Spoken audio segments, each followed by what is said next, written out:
Welcome to the Israel Daily News Podcast. I'm your host, Shanna Fold, and I'm here to get you caught up quickly.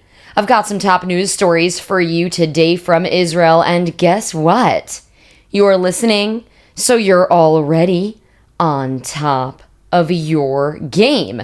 Survive and thrive, people. Knowledge is the best weapon. Today is Thursday, July 17th, 2025 in the Gregorian calendar, and the 22nd of Tammuz in the Hebrew calendar. Stay tuned for the end of the show, where we'll have a Torah thought by Rabbi Yossi Madvig of Oswego, New York. Now, let's get to the news. A fragile ceasefire has been put into place in southern Syria after days of deadly fighting. The Druze, that's D-R-U-Z-E, minority group and government forces loyal to Syria's new president, al-Shara, got very violent, with horrifying videos surfacing on the web. I'll share some words on who the Druze are after I explain what unfolded. The violence began on Friday, July 11th, when Bedouin gunmen attacked and robbed a young Druze man on his way to Damascus. The road was supposed to be protected by the Syrian army. The attack was part of a larger pattern of kidnappings by Sunni Muslim Bedouin tribes who were targeting Druze civilians. In response, Druze militants captured several Bedouin men, triggering clashes. On Sunday, the Syrian military stepped in, but Druze fighters accused them of siding with the Bedouin attackers instead of protecting the Druze community. The military joined the fighting and exchanged fire with Druze armed groups. By Tuesday, reports said that Sunni militias had killed nearly 100 Druze. The Druze are a small religious group that broke off from Islam about 1,000 years ago. The faith originated from Islam but developed into a unique and secretive religion that blends elements of Shia Islam, Greek philosophy, and mysticism. While they honor prophets from Islam, Judaism, and Christianity, their beliefs and practices are different from each of those three religions. They are known for being tightly knit, not accepting converts, and serving in Israel's military because it is a part of their religion to be upstanding and loyal members of whichever country they reside in. The Druze flag has 5 stripes: green, yellow, red, blue, and white, and some people confuse it with the rainbow LGBT flag, but it is not the same. So I just want you to get familiar with that so that you'll recognize it. Each Druze color represents a spiritual value. About 150,000 Druze live in Israel, mostly in the north of the country. They're very patriotic and known to be friendly and loving. This is why it has been so gut-wrenching and heartbreaking for us Israelis to see videos circulating on social media showing government-backed fighters shaving off the religious mustaches of Druze elders, stepping on Druze flags, and vandalizing images of religious leaders. Other videos showed Druze fighters beating captured soldiers and posing next to their bodies. That's according to Haaretz newspaper. Israel responded by launching airstrikes in Syria and airlifting injured Druze to Israeli hospitals. Prime Minister Netanyahu warned Israeli Druze not to cross the border, but also promised to protect them. Israel has positioned itself as a protector of the Druze and has been long concerned with religious minorities in Syria, and the Druze live in proximity to the Israeli border and have historical ties to the region. So Israel's military actions are a way to project influence and counter the strength of other regional powers.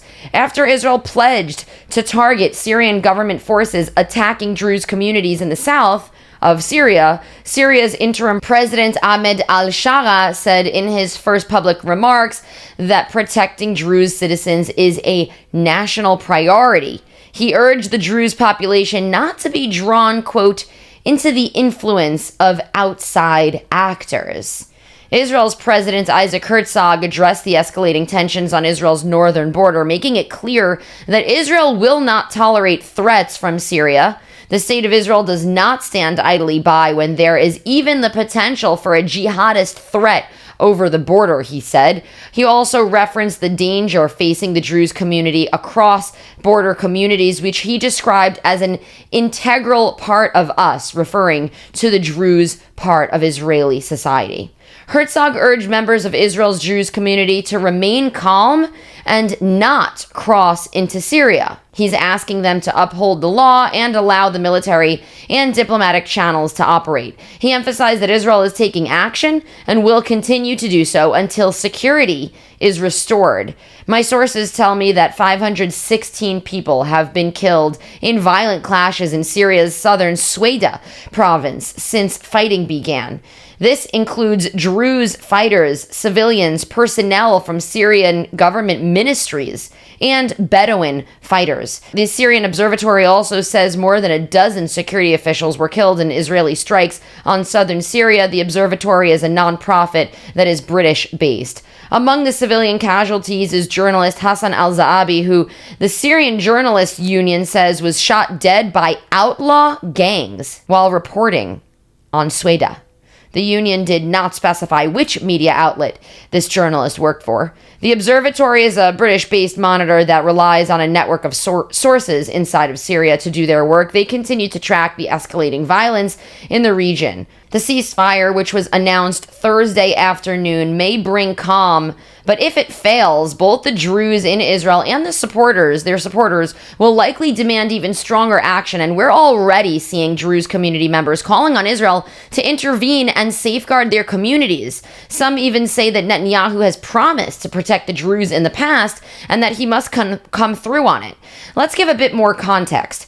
Following the end of the Six-Day War in 1967, Israel got control of the Golan Heights, which at the time was Syrian territory. As a result, Druze families were split across the border of Israel and Syria.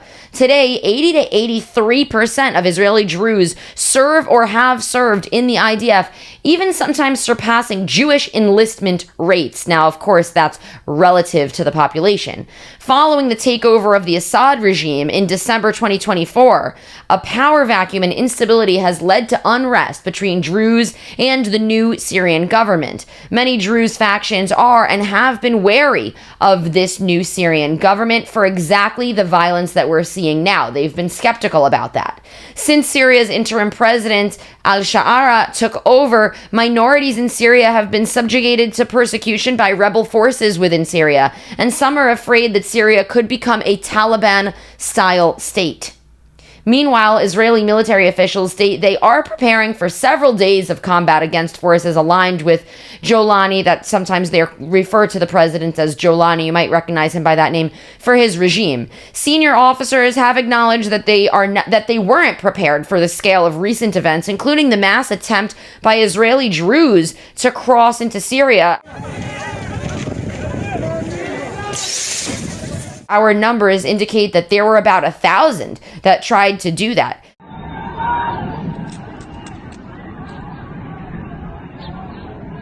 Messages have been exchanged with Syrian government officials from Israel through American intermediaries. Jolani says Israel carried out widespread strikes on civilian and government sites in Damascus, which he describes as a major escalation. He said the situation was stabilized through mediation efforts by the U.S., Arab countries, and Turkey, even as families are gathering to reconnect at the border fence after years of separation due to conflict and border security issues. It remains unclear whether any of the Syrian Druze intended to enter Israel and stay, and we know that out of that 1,000, many were youth. The Druze community are internally divided on this. Some favor dialogue with the new Syrian government, while others are advocating for a more forceful resistance. Meanwhile, we're still getting reports that despite the truce, there's fighting going on right now. As we report, we're going to keep an eye on this situation as it seems to be moving and changing. Israeli settlers allegedly beat a 20-year-old Palestinian-American named Saifullah Musalat to death during a violent confrontation near Ramallah. sparking international outrage. The young Florida-based ice cream shop owner was visiting family and hoped to return to the U.S. to grow his business. Following the incident, he sadly died before help arrived, with witnesses claiming that Israeli forces prevented ambulances from reaching him for hours. United States Ambassador Mike Huckabee demanded a full investigation of the incident, which also killed another Palestinian and injured many others. The young man's father is calling for international pressure to stop the rise of settler violence in the West Bank, or Judea and Samaria, however you choose to call this disputed territory. An apparent Israeli strike on Gaza's only Catholic church, the Holy Family Church, has killed 3 civilians and injured several others, including the parish priest, who is now getting a lot of attention and drawing strong international condemnation for the incident. The church had been sheltering Christian and Muslim civilians, including children with disabilities. Israeli officials say that they feel sorrow and said they don't target religious sites. They're promising a full investigation. I want to thank all of you for your interest in Israeli affairs, Israeli politics, our world politics. I also want to thank all of you who personally finance and fund the Israel Daily News podcast with monthly contributions. You can support us with your contributions by going over to our new website, israeldailynews.org, and clicking on donate. The Patreon link is over there, and you can send us a monthly contribution using the Patreon link. There's also options for one-time donations. All you have to do is click the donate button on our site. Our organization is operational thanks to listeners and supporters like you. Thank you to Marianne Vollinger for her monthly support. In response for your contributions, I'll send over a handwritten thank you note to show my appreciation. Follow us on social media at israeldaily.news. We're on X, YouTube, TikTok, and on Instagram. Our page is about 38,000 to 40,000 followers at this point. You can also follow my personal page at Shanna Fold. My name has 2 N's in it, and I'm very sensitive about that. I'm often posting about events that I'm running for the international community or political and social events that I'm either hosting or participating in. I've got an event coming up this week in Tel Aviv with Content Israel, where I'll be speaking about my experience as a journalist and content creator who runs her own operation. So you can catch that on Content Israel's page. Now let's lift you up with a lighter story. Doctors at Ziv Medical Center in northern Israel delivered 2 sets of triplets just 5 hours apart from one another. The delivery room deputy called the event unprecedented, with the first set of triplets born from a scheduled C-section at 34 weeks and the second born at just 26 weeks through an emergency procedure due to preterm labor. All 6 newborns are getting specialized care in the NICU, and their mothers from nearby towns are now recovering side by side in the maternity ward. Hospital staff praised the teamwork and preparation involved, with 3 incubators, 3 doctors, and triple the care for each set of triplets. Medical officials describe the day as a powerful example of both professional skill and human compassion. Well, we here at the Israel Daily News send our congratulations and a big mazal tov for both of these families who've got a lot of work cut out for them. And now for a Torah thought by Rabbi Yossi Madvig of Oswego, New York. This week's Torah portion is called Pinchas. And the name of Pinchas is actually from the previous Torah portion, where Pinchas, in order to stop a divine plague, has to take up his spear and kill people who are directly responsible for the depravity of the Jewish people. And this stops the plague that came about through idol worship. And the question is, what is the connection between Pinchas, who is avenging God, and the other things that happen in the Torah portion, like the census and the inheritance of the land of Israel and the festive sacrifices? Seemingly, the name of the parsha should also relate to these as well.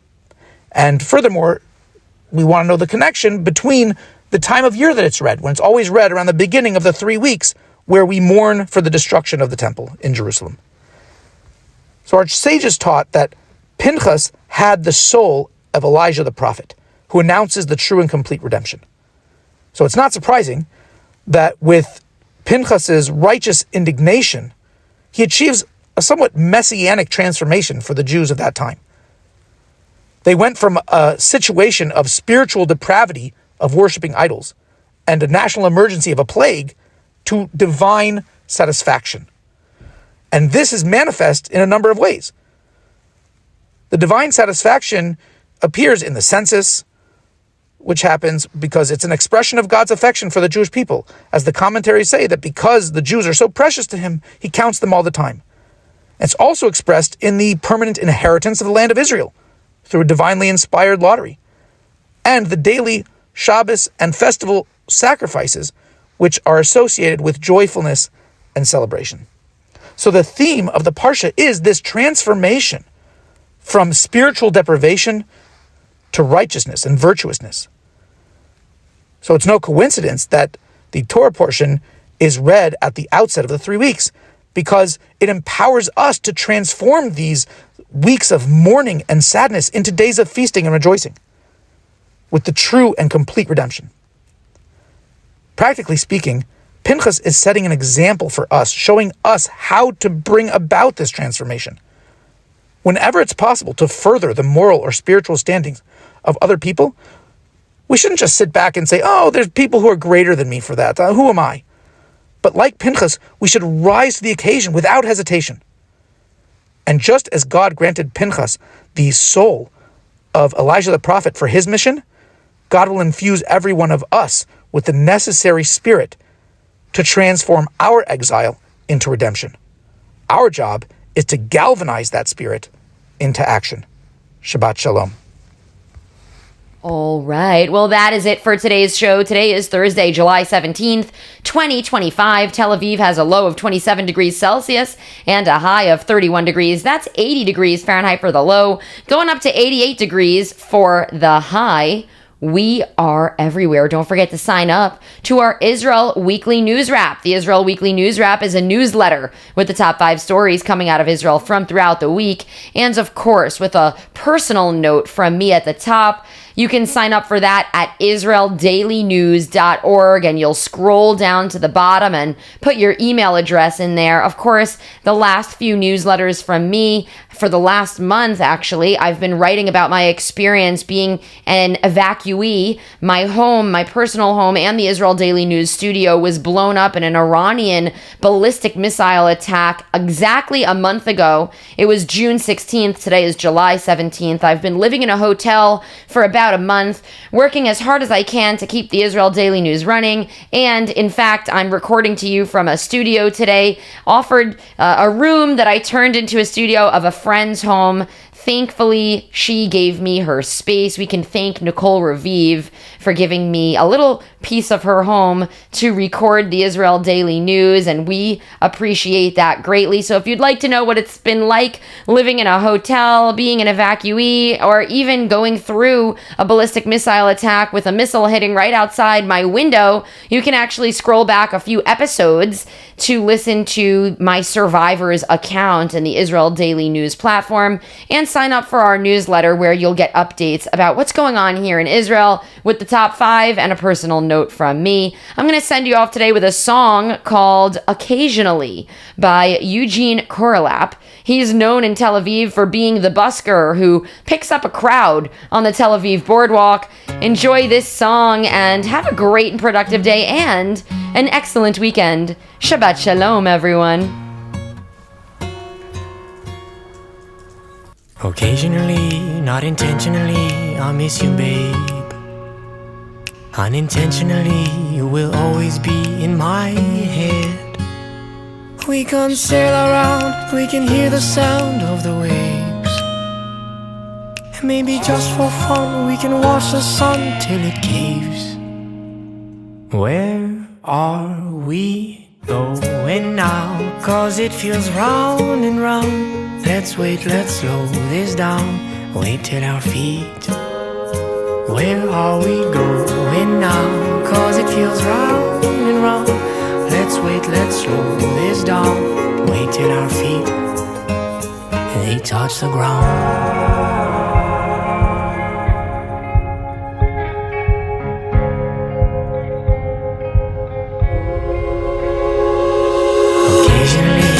Intentionally, you might let me see, and it kind of hurts when you use those words on me. I thought we had a ball, thought that I was fond of you. Here comes tears and rain, crazy and insane, what to do?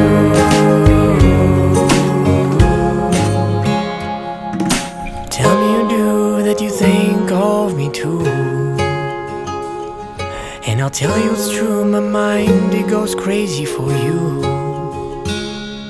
Tell me it's true that you think of me too. And I'll tell you it's true, my mind, it goes crazy for you, for you, for you.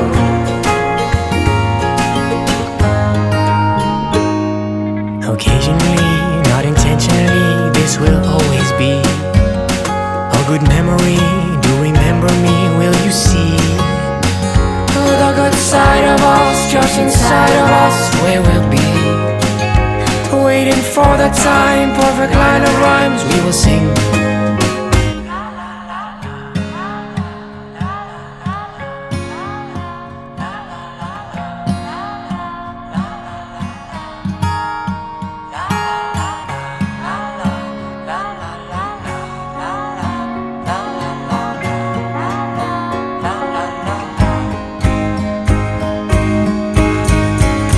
Where are we going now? Cause it feels round and round. Let's wait, let's slow this down. Wait till our feet. Where are we going now? Cause it feels round and round. Let's wait, let's slow this down. Wait till our feet. Where are we going now? Cause it feels round and round.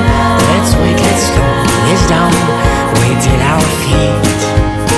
Where are we going now? Cause it feels round and round.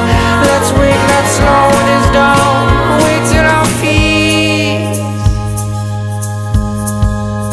they touch the ground.